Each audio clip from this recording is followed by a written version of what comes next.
Hey folks, Nitno here. Today we're taking a look at the brand new 1.14 update. I'll be going over all the major topics and providing you with everything you need to know. This update will bring some new items into the mix, as well as an incredible addition of the toxic zones to DayZ. Let's hop into the changes. First up, we're getting a new weapon, the Lamas, which is essentially a FAMAS that you may be familiar with from other games like Counter-Strike. This weapon will take 5.56 and has a single fire, burst fire, and full automatic mode.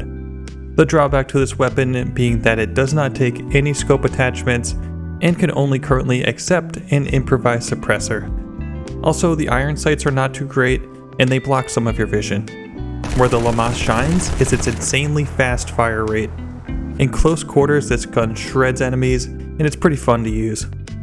While we're talking about weapons, we will also be getting a new night vision scope called the NV-PV-S4. This scope works with compatible NATO weapons such as M4A1. I really like the feel of the scope, and it's a welcome addition for those of you that like to run these weapons. Some headgear now has updated visual effects, such as limiting your vision. You also cannot eat, drink, or take pills while wearing a mask that covers your mouth. Wearing a gas mask will now slow down your stamina regeneration. You can also now repair gas masks with epoxy and tire repair kits. Now for the most exciting addition to DayZ that we have seen in a long time, we now have toxic zones in Chernarus and Livonia. These new toxic zones will have both static and dynamic spawns.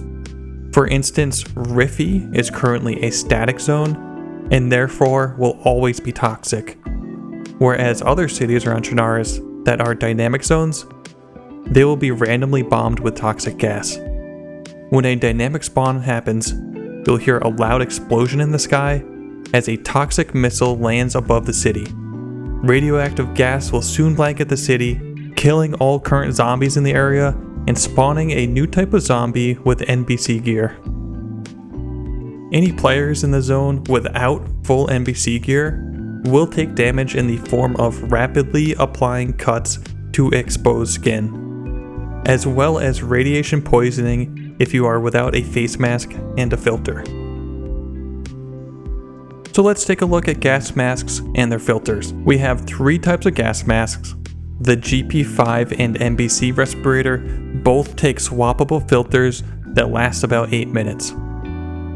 The combat gas mask lasts about 10 minutes, but its filter cannot be changed, so once time is up on it, it's pretty worthless. Now if you do get radiation poisoning, we have a cure.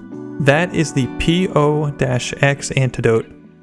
Go ahead and use the injector, and after a short animation, you'll be cured.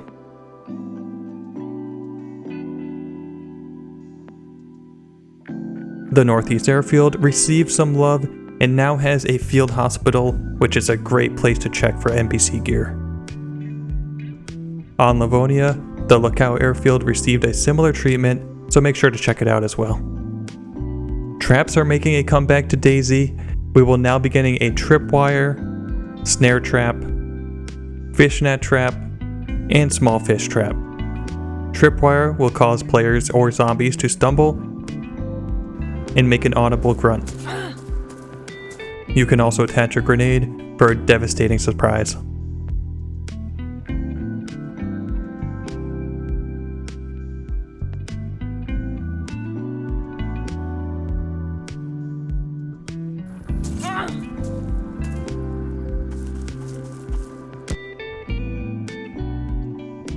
The snare can be used for capturing rabbits and accepts an apple as bait.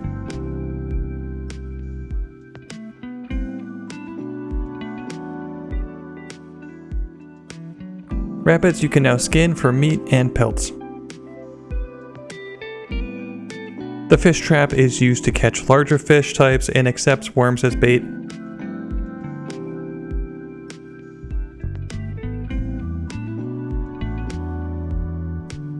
Whereas the small fish trap will catch smaller fish types and also takes worms as bait.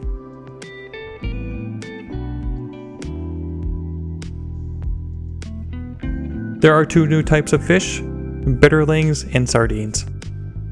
There are also now new animal carcasses that can be picked up, and you can even use them as melee weapons. We now have a stealth kill animation when using a small sharp weapon such as knives and machetes. Two-handed and non-piercing weapons are no longer able to perform stealth attacks. This change really makes holding onto small sharp edges such as a knife worth it.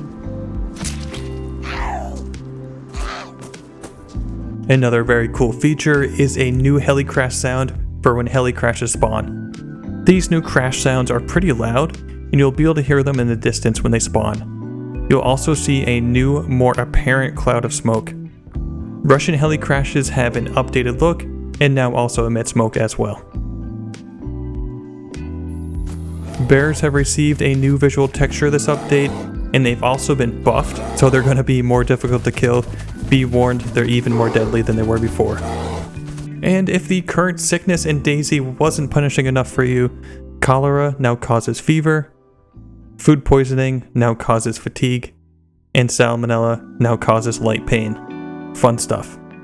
There are a number of quality of life changes and bug fixes you can check out in the full patch notes that I'll link below in the description. I am personally very excited about this new patch and feel that the toxic zones add a new layer to the endgame of DayZ in a very meaningful way. The world feels more alive with dynamic zones, and it really gets players moving around the map. If you'd like to continue the discussion on this subject, comment down below with what you're most excited about, or if you'd like to say hello, hop in the Discord. I've linked it in the description below. I'll be making more videos on this topic, so if you'd like to learn more, make sure to subscribe to the channel and snipe the like button. As always, have fun in DayZ, take it easy, peace.